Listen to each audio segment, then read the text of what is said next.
Chapter 2, Digory and his uncle. It was so sudden and so horribly unlike anything that had ever happened to Digory, even in a nightmare, that he let out a scream. Instantly, Uncle Andrew's hand was over his mouth. None of that, he hissed in Digory's ear. If you start making a noise, your mother will hear it, and you know what a fright might do to her. As Digory said afterward, the horrible meanness of getting it at a chap in that way almost made him sick, but of course he didn't scream again. That's better, said Uncle Andrew. Perhaps you couldn't help it. It is a shock when you first see someone vanish. Why? It gave even me a turn when the guinea pig did it the other night. Was that when you yelled? Asked Digory. Oh, you heard that, did you? I hope you haven't been spying on me. No, I haven't, said Digory indignantly. But what's happened to Polly?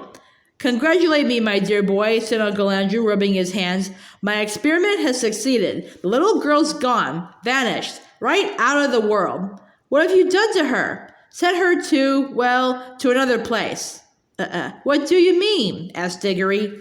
Uncle Andrew sat down and said, well, I'll tell you all about it. Have you ever heard of old Mrs. LeFay? Wasn't she a great aunt or something? Said Digory. Not exactly, said Uncle Andrew. She was my godmother. That's her there on the wall. Digory looked and saw a faded photograph. It showed the face of an old woman in a bonnet, and he could now remember that he had once seen a photo of the same face in an old drawer at home in the country. He had asked his mother who it was, and Mother had not seemed to want to talk about the subject much. It was not at all a nice face, Digory thought, though of course with those early photographs one could never really tell. Wasn't there something wrong about her, Uncle Andrew? He said. Well, said Uncle Andrew with a chuckle, it depends what you call wrong. People are so narrow-minded. She certainly got very queer in later life, did very unwise things. That was why they shut her up. In an asylum, do you mean? Oh, no, said Uncle Andrew in a shocked voice. Nothing of that sort, only in prison. I say, said Digory. What has she done? Ah, poor woman, said Uncle Andrew. She had been very unwise. There were a good many different things. We needn't go into all that. She was always very kind to me. But look here, what has all this got to do with Polly? I do wish you'd... All in good time, my boy, said Uncle Andrew. They let old Mrs. LeFay out before she died, and I was one of the very few people whom she would allow to see her in her last illness. She had got to dislike ordinary ignorant people, you understand. I do myself. But she and I were interested in the same sort of things. It was only a few days before her death that she told me to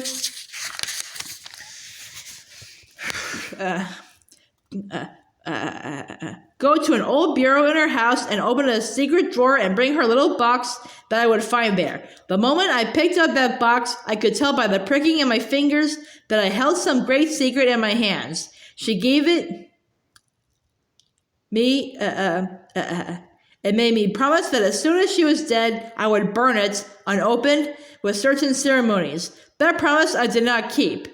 Well then, it was jolly rotten of you, said Digory. Rotten, said Uncle Andrew with a puzzled look. Oh, I see. You mean that little boys ought to keep their promises. Very true. Most right and proper, I'm sure, and I'm very glad you have been taught to do it. But of course you must understand that rules of that sort, however excellent they may be for little boys and servants and women and even people in general, cannot possibly be expected to apply to profound students and great thinkers and sages. No, Digory. Men like me, who possess hidden wisdom, are freed from common rules just as we are cut off from common pleasures. Ours, my boy, is a high and lonely destiny. As he said this, he sighed and looked so grave and noble and mysterious that for a second Digory really thought he was saying something rather fine. But then he remembered the ugly look he had seen on his uncle's face the moment before Polly had vanished. And all at once he saw through Uncle Andrew's grand words. All it means, he said to himself, is that he thinks he can do anything he likes to get anything he wants. Of course, said Uncle Andrew. I didn't dare to open the box for a long time, for I knew it might contain something highly dangerous, for my godmother was a very remarkable woman. The truth is, she was one of the last mortals in this country who had fairy blood in her. She said there had been two others in her time. One was a duchess, and the other was a charwoman. In fact, Digory, you are now talking to the last man, possibly, who really had a fairy godmother. There! That'll be something for you to remember when you are an old man yourself. I bet she was a bad fairy, thought Digory, and added out loud, but what about Polly?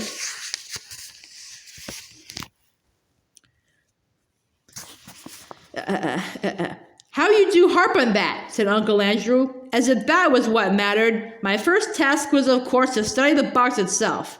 It was very ancient, and I knew enough even then to know that it wasn't Greek or Old Egyptian or Babylonian or Hittite or Chinese.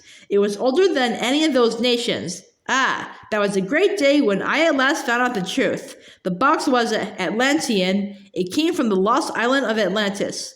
That means it was centuries older than any of the Stone Age things they dig up in Europe.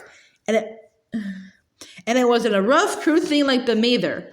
For in the very dawn of time, Atlantis was already a great city with palaces and temples and learned men.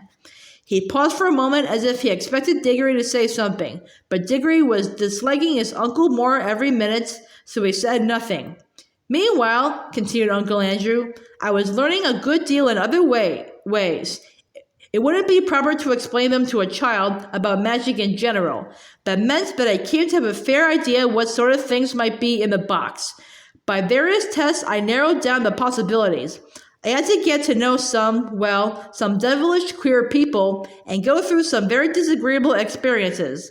That was what turned my head gray. One doesn't become a magician for nothing.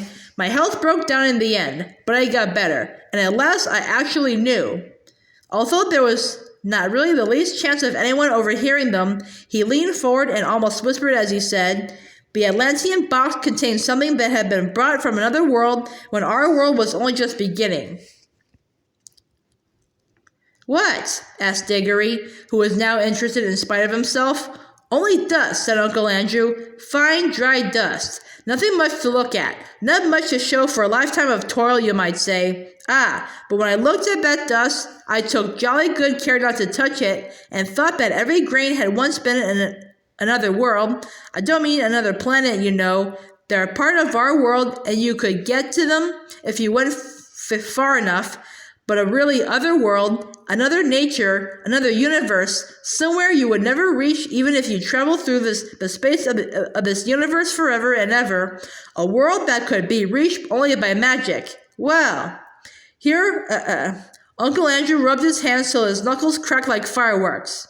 I knew, he went on, that if only you could get it into the right form, that dust would draw you back to the place it had come from.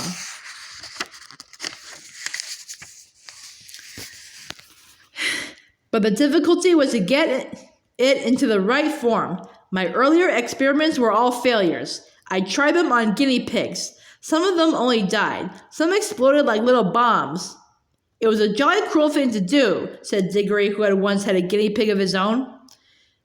How do you keep getting off the point? Said Uncle Andrew. That's what the creatures were for. I bought them myself. Let me see. Where was I? Ah, yes. At last I succeeded in making the rings, the yellow rings. But now a new difficulty arose. I was pretty sure now that a yellow ring would send any creature that touched it into the other place. But what would be the good of that if I couldn't get them back to tell me what they had found there? And what about them? Said Digory. A nice mess they'd be in if they couldn't get back. You will keep on looking at everything from the wrong point of view, said Uncle Andrew with a look of impatience. Can't you understand that the thing is a great experiment? The whole point of sending anyone into the other place is that I want to find out what it's like. Well, why didn't you go yourself then? Digory had hardly ever seen anyone look so surprised and offended as his uncle did at this simple question. Me? Me? He exclaimed. The boy must be mad. A man in my time of life and in my state of health to risk the shock and the dangers of being flung suddenly into a different universe? I never heard anything so preposterous in my life.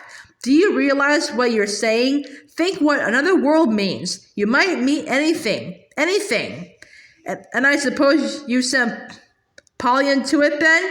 Said Digory. His cheeks were flaming with anger now.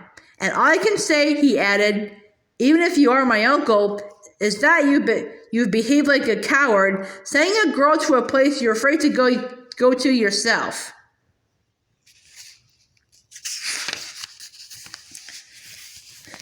Silence, sir, said Uncle Andrew, bringing his hand down on the table. I will not be talked to like that by a little dirty schoolboy. You don't understand. I am the great scholar, the magician, the adept, who is doing the experiment. Of course, I need subjects to do it on. Bless my soul, you'll be telling me next that I ought to have asked them the guinea pig's permission before I use them. No great wisdom can be reached without sacrifice. But the idea of my going myself is ridiculous. It's like asking a general to fight as a common soldier. Supposing I got killed, what would become of my life's work? Oh, do stop jawing, said Digory. Are you going to bring Polly back? I was going to tell you, but you so rudely interrupted me, said Uncle Andrew, that I did at last find out a way of doing the return journey. The green rings draw you back. But Polly hasn't got a green ring. No, said Uncle Andrew with a cruel smile. Then she can't get back, shouted Digory, and it's exactly the same as if you murdered her. She can't get back, said Uncle Andrew, if someone else will go after her, wearing a yellow ring himself and taking 2 green rings, one to bring himself back and one to bring her back.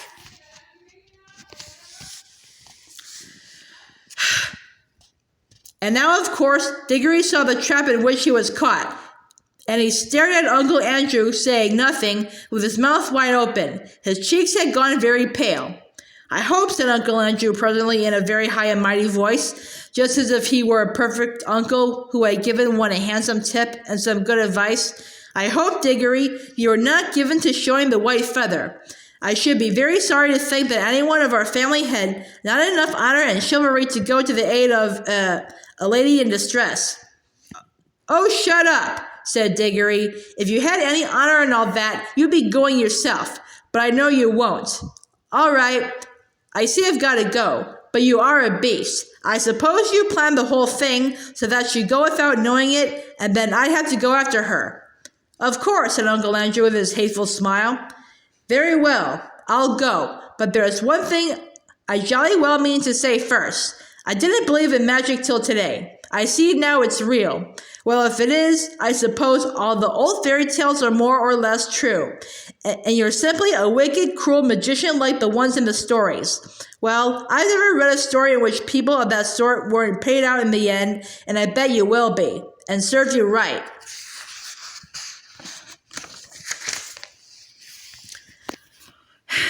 Of all the things Digory had said, this was the first that really went home. Uncle Andrew started, and there came over his face a look of such horror that, beast though he was, you could almost feel sorry for him. But a second later he smoothed it all away and said with a rather forced laugh, Well, I suppose that is a natural thing for a child to think. Brought up among women, as you have been, old wives' tales, eh? I don't think you need worry about my danger, Digory. Wouldn't it be better to worry about the danger of your little friend? She's been gone some time. If there are any dangers over there, well, it would be a pity to arrive a moment too late. A lot you care, said Digory fiercely, but I'm sick of this jaw. What have I got to do? You really must learn to control that temper of yours, my boy, said Uncle Andrew coolly. Otherwise, you'll grow up to be just like your Aunt Letty. Now, attend to me. He got up, put on a pair of gloves, and walked over to the tray that contained the rings. They only work, he said, if they're actually touching your skin. Wearing gloves, I can pick them up like this, and nothing happens. If you carried one in your pocket, nothing would happen. But of course, you would have to be careful not to put your hand in your pocket and touch it by accident.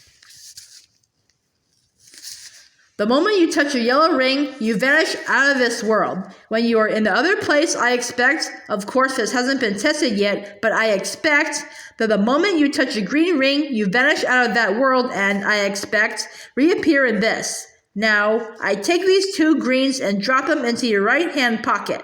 Remember very carefully which pocket the greens are in. G for green and R for right. GR. You see? Which are the first 2 letters of green. One for you and one for the little girl. And now you pick up a yellow one for yourself. I should put it on your finger if I were you. There will be less chance of dropping it. Digory had almost picked up the yellow ring when he suddenly checked himself. Look here, he said. What about Mother? Supposing she asks where I am? The sooner you go, the sooner you'll be back, said Uncle Andrew cheerfully. But you don't really know whether I can get back. Uncle Andrew shrugged his shoulders, walked across to the door, unlocked it, threw it open, and said, Oh, very well then, just as you please. Go down and have your dinner. Leave the little girl to be eaten by wild animals, or drowned, or starved in the other world, or lost there for good, if that's what you prefer. It's all one to me. Perhaps before tea time, you better drop in on Mrs. Plummer and explain that she'll never see her daughter again because you were afraid to put on a ring. By gum, said Digory. Don't I just wish I was big enough to punch your head? Then he buttoned up his coat, took a deep breath, and picked up the ring. And he thought then, as he always thought afterward too, that he could not decently have done anything else.